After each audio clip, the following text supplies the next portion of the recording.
Machine here, and you're watching Thorin's YouTube channel. 20-minute video for 2 minutes worth of content. Gold. A move that seems to have gone somewhat under the radar is the legendary Ukrainian in-game leader B1ad3 leaving Flipside as in-game leader and going over and becoming temporarily the coach of Gambit esports, where he has been loaned but for a series of 4 tournaments leading up until the end of September. So those 4 tournaments are going to be IEM Shanghai, a tournament that's taking place during the player break due to some circumstances ESL couldn't avoid. Not really many top teams listed there. It's more of a tier 2 event. DreamHack Masters Stockholm, obviously one of the big events of the year and part of the Intel Grand Slam. The FaceIt Major, where Gambit are obviously qualified. And finally, there's ESL 1 New York, another tournament, as far as I know, in the Intel Grand Slam. And so we've got 3 big tournaments there. They get kind of a warm-up tournament at Shanghai, and they'll have these 4 big tournaments to prove himself as a coach, and then we'll see what happens after that. Now, anyone who knows about B1ad3 in the context of 1.6 knows he's one of the best leaders that Ukraine's ever had. He's someone who actually was on the first Ukrainian team to ever make a medal placing at a major when he was able to finish in the bronze medal position at WCG 2007, placing ahead of many world-class teams. Khan's Fnatic, Lurpus's, I think it would be Roccat at that point in time. Just fabulous, fabulous teams.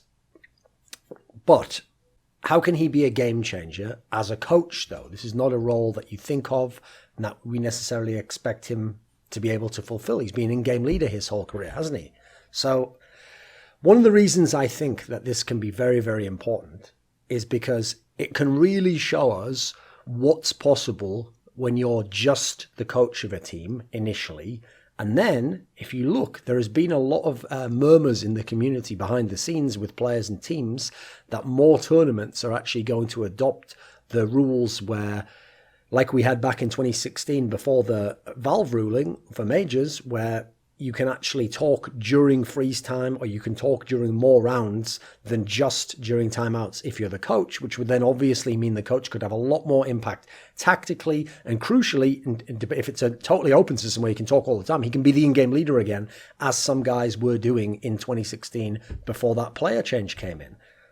So not only is this going to be very interesting as a test to see what the role can really do, because this seems like a team that's going to be pretty receptive to this guy having a lot of tactical input, because it's a squad where, unlike Flipside, unlike some of the smaller squads that we've seen pick up good in-game leader types who are tacticians and then listen to them, this is a side that actually has the quality in it to be a team that's placing highly in tournaments, making deep runs, perhaps even winning tournaments. That might be a little bit of a stretch. I mean, unless he can have full in-game leader control, it's probably too much to expect that kind of impact. But they've got that level of talent. Like, when you consider where Gambit is ranked as a team, it's actually outrageous how much talent they still have in the squad. They still have 4 of the players that won the major, PGL Krakow, back in 2017, last year, 2 majors ago. They have Adren and Hobbit, who we've already seen over sustained periods of time, 6 months, a year, were able to showcase that they were world-class talent, some of the best riflers we have in the game. Then you have Mo, who's been a pretty solid AWPer. Sure, he's not going to be an elite AWPer anytime soon, but he's pretty solid. He does his job. You know what you're going to get from him. Dosia, yes, his individual games died off a long time ago. His style doesn't really suit the game as much now. But if he's just there as like a veteran and just someone to just play his spots and you know how he's going to play, at least you're kind of the devil you know in that scenario, he can do his job. And then the player they've added, Smear, is a player who people know this guy has some skill, some flair, some flash, some talent from his time in Vegas Squadron.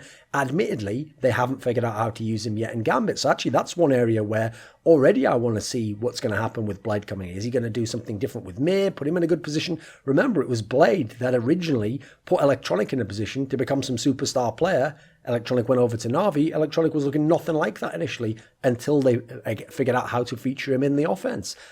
B1ad3 was someone who had Simple when Simple was going off. B1ad3 had Bondic when he was at his peak. B1ad3 has had a lot of talented players and made pretty good use of them over the years. And you look at them go to other squads, it's hard to say that they actually play as well in many cases. It seems like B1ad3 kind of figured out how to use them. So when you consider that this team has all this talent in Gambit, But it's the in-game leader issues holding them back. Because after Zeus left, they initially had a little period that was decent. Because basically, when Adren took over as in-game leader, he was still on top of his game. Hobbit was still a very good player. And they just played the style that individually they would want to play. Now, that worked initially, but then people figured it out. And you know what? It wasn't as effective anymore. And then they didn't have a whole lot of fresh new ideas and new approaches to the game. And people knew their map pool already. And so, yeah, they could win with hustle and grinding out games and winning clutches and having big fragging performances. But you need more than that if you want to be a world-class team and not just a team. So I think actually this is a team, after having passed the in-game leader role around to everyone in the tournament, surely this is a team that's fully open to the idea of let's actually have a guy come in and tell us how to play and break the game down for us, help put us in position, and then we'll play the game from there. Because I think they're sick of losing. This is a team that hasn't really made that many big playoff scenarios this year, and yet last year they were the major champions, and they wanted to prove that Zeus leaving wasn't everything, and I don't think it was. I think it was like a very much a shared project there between in-game leader and star players and veterans. And also it was a bit of a fluke run, let's be real. But they were a very good team leading up to that. So we've already seen with some of the other in-game leaders of this ilk what happens when you get someone who's been an in-game leader, who can play a tactical style, who comes in as your coach and then is able to either in-game lead or give input as a coach, but tactically. He's not just there to manage people like Zonic. I mean, Zonic does some of the analysis, etc., but obviously Glaive's making all the calls. He's not there like a Robban, who seems to be more for man management, keep people's emotions under check. You think of some of the people, like we've got Threat, who's in NIP. We had Kassad when he was with Mouse Sports and later Renegades. We had LMBT, now with Mouse Sports. We have Jonta with Hellraisers. So look at the impact these guys have had as coaches. With Threat, especially when he's able to be the in-game leader, I mean, they actually were able to fucking win DreamHack Masters Malmo, a tournament they had no business winning whatsoever, and in part due to that style that he implemented that at the time was somewhat revolutionary. He managed to make NIP, a team that had run their playing style and players into the ground, a team that became efficient and actually was dangerous and was getting quite a lot out of their players, believe it or not.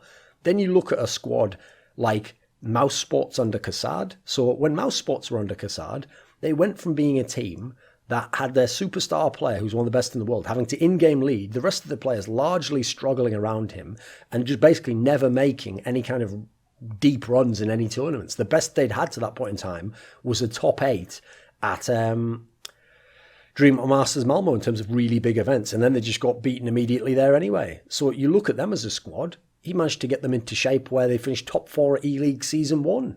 He managed to beat out Astralis to get that placing. Then afterwards, yeah, they had some slump. Then they got in Lowell. They had top 4 at EPL Season 4, finishing ahead of many, many much better squads on land. So then you look at him move over to Renegades. In Renegades, he's had some playoff runs. He's had some times where he's taken big teams close, the likes of the FaZe Clan. Obviously, we had that epic series against Mouse Sports. You know, this has been a transformation for a team where Renegades was a team you could bank on not making the playoffs. They all used to underwhelm. They were a fucking joke when they went to majors. You knew they weren't going to qualify. That really turned around for them. Then you talk about someone like LMBT. Mouse Sports, after Kassad, when they made the player changes and Nico left them, he was able to help Chris J transform from being a streaky AWPer with a decent mentality to becoming like actually an effective in-game leader who was able to get all these young or disparate stars who hadn't ever played in that type of a team before, figure out how to actually use them, figure out how to figure out his own role within that, when to be a secondary AWPer, when to be an entry. I think when you look at it, what's the odds Chris J just knew all that stuff in his brain from the time that he was with God B under Nico. And then remember, he had a brief period of time where he was doing in-game leading, I think towards the end of the Nico era. We weren't seeing any results like this. Yeah, they're different players, but we weren't even seeing the style or any kind of indicators or markers that he was some good in-game leader. Since LMBT came along and he became the in-game leader, he's adapted very quickly. They've become a really solid team, and obviously they peaked earlier this year to become one of the best teams in the world. I think they were ranked like second in the world at one point in time. That was unthinkable for a team with that little in terms of spending power, that little in terms of ability to attract star powers, all these misfit players that couldn't be in a better team elsewhere, and they're just kind of joining together like some mad Suicide Squad type scenario where we just got to work together. And they became the second ranked team in the world. Say what you want about where the rest of the scene was. That is unbelievable. Then you look at Jonta. This is a guy who people aren't going to recognize as much, but I've seen Angel be the in-game leader for teams in CSGO. I remember their Virtus Pro lineup, the Astana Dragons.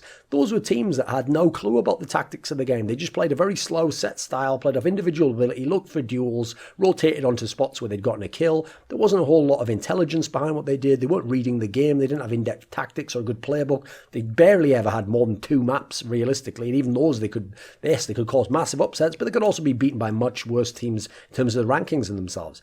Along comes Jonta, and now we're talking about the Hellraisers lineup that's shifted more towards the V4 area, where they've got players from Czech Republic, Slovakia. These are the players making up the teams, no longer just the CIS players, and also almost a retirement home for the old 1.6 pros and legends. So when they went to that lineup, that was a lineup that had no business whatsoever making deep runs like top 4 at Star Series and taking teams like G2, the French super team, close and sit. They had no business doing any of that shit. They were able to do that because Angel was a really strong fragging in-game leader, and along came Jonta, and when the two of them worked together, they were able to implement some tactics. They were able to implement a style of how to play and some sort of a hierarchy of communications between players who were having to speak in English, and then not even their first language. Then figuring out how do young players who aren't inexperienced at the game play off each other and play particular sites, and all of a sudden they had a couple of maps they could actually play on, and they were getting all these big upset wins over people. Again, a team that, didn't last because they had no business doing that in the first place.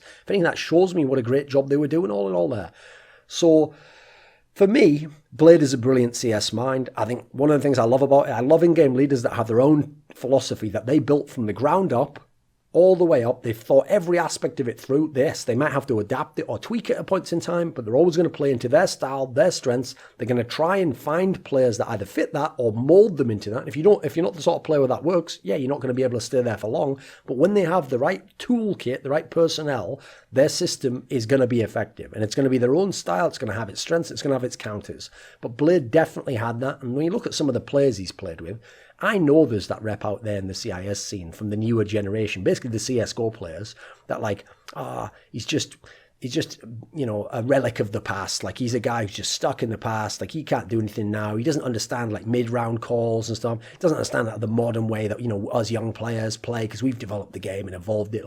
I'm going to go ahead and say it. Most new school players just live in a fucking bubble, their own little ecosystem, where, because everyone else in their little ecosystem's doing something, they think that's Counter-Strike, and that's how you have to play Counter-Strike, and there's no depth, and that it's just this limited, narrow little window of you play off individual things and just trade fragging, and then you got to just rotate instantly off that. It's listen, that's a style to play, and you know what I'll say, if you look at CSGO, it's worked a lot for a lot of very good teams, fair enough, but it's convenient that it's only when an Astralis dominates them, wins all the tournaments, has an insane win rate, unbeatable map pool, or even a team like Big, one way on the lineup on paper has no business ever being deep in a massive tournament, they're able to beat a team like FaZe Clan, filled with motherfucking legends of the game and star players, make it to a massive final. Oh, now people will suddenly acknowledge tactics are a thing, and actually having set roles and timings and intricate map preparation and time to prepare, these are actually valuable qualities all of a sudden. But when it's Blade doing it with next to no tools and accomplishing miracles at some of these majors, apparently everyone, it's just lucky. He needs to get his head in the game and get with the modern day, like all of us players. I've seen too many fucking shit teams do that. So I've always thought people were very dismissive of his style, and unfortunately, a lot of the CIS players have a very stubborn mentality for the game, very individualistic mentality for the game, and I don't think that suits his style of play. So fair enough, he wasn't going to be able to continue on as an in-game leader, despite the fact I still think people like Gambit, people like Na'Vi, they should look back on their time and realise that there's times where they probably should have given this guy a shot as an in-game leader and at least seen what would have happened.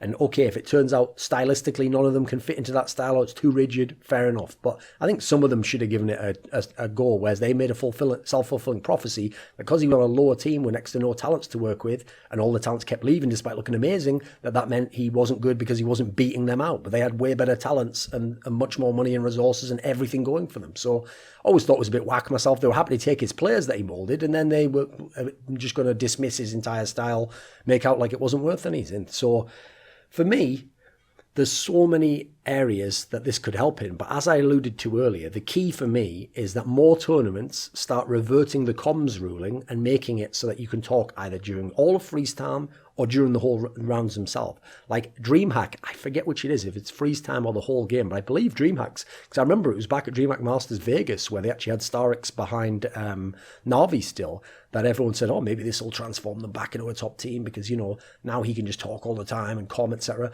So DreamHack's been doing it the whole time, but obviously people don't know that because there's only been a few DreamHack Masters events and the DreamHack Opens don't tend to have the bigger teams there, so people don't pay as much attention.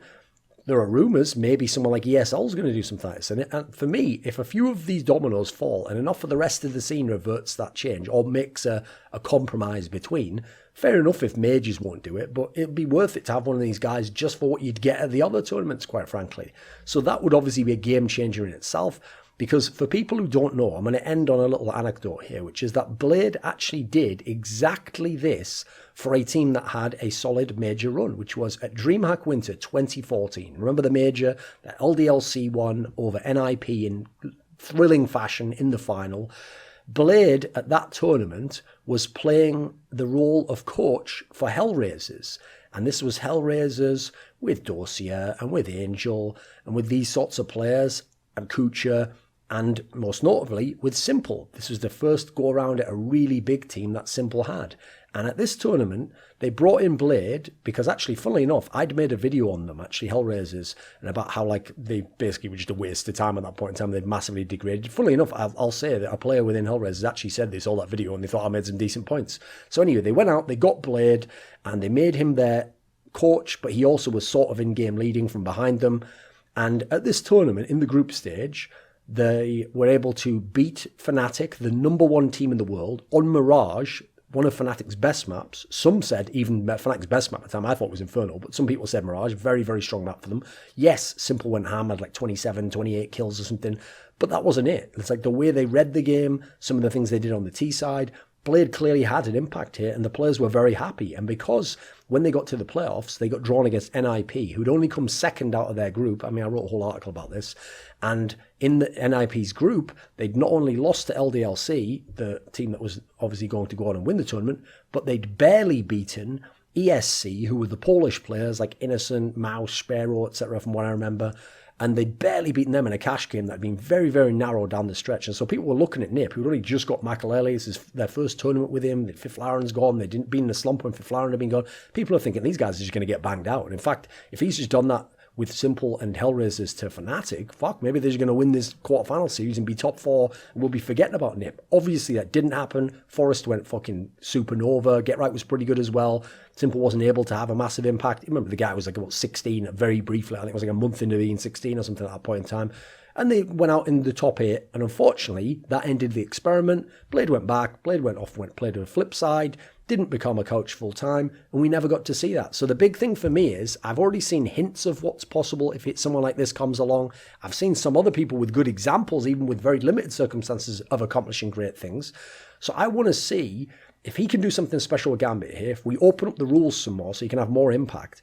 This is exactly the sort of move that we've needed for a long time if we're ever going to get those really good in-game leaders, but who don't necessarily have the chops to play as much in the game, or given the opportunity, one day might decide to not have to be in the game. Because you think of how many of them out there would be amazing coaches, but they're not going to try it right now if they can't get a full salary, if they can't have full impact on the game, if they can be fired very easily just because the team does badly when they didn't get proper impact. So if you want to see GobB, Existence, MSL, Zeus, these sorts of legendary fantastic in-game leaders become coaches, someone like B1ad taking the first step, making it a success, especially with rule changes perhaps helping, would be one of the ways to make the path that those guys can then walk along. This video was kindly supported by Dean Tanglis, Gardner Wilson, Andreas Snazore Westerlund, Alex Adams, Daniel Yordanov, TTMXMP, VeXii, HawpT, Robert Baxter and Travis Greb, with a special thanks going out to Jerky's Minion. Want teasers for my upcoming content? To ask a question for my monthly AMA?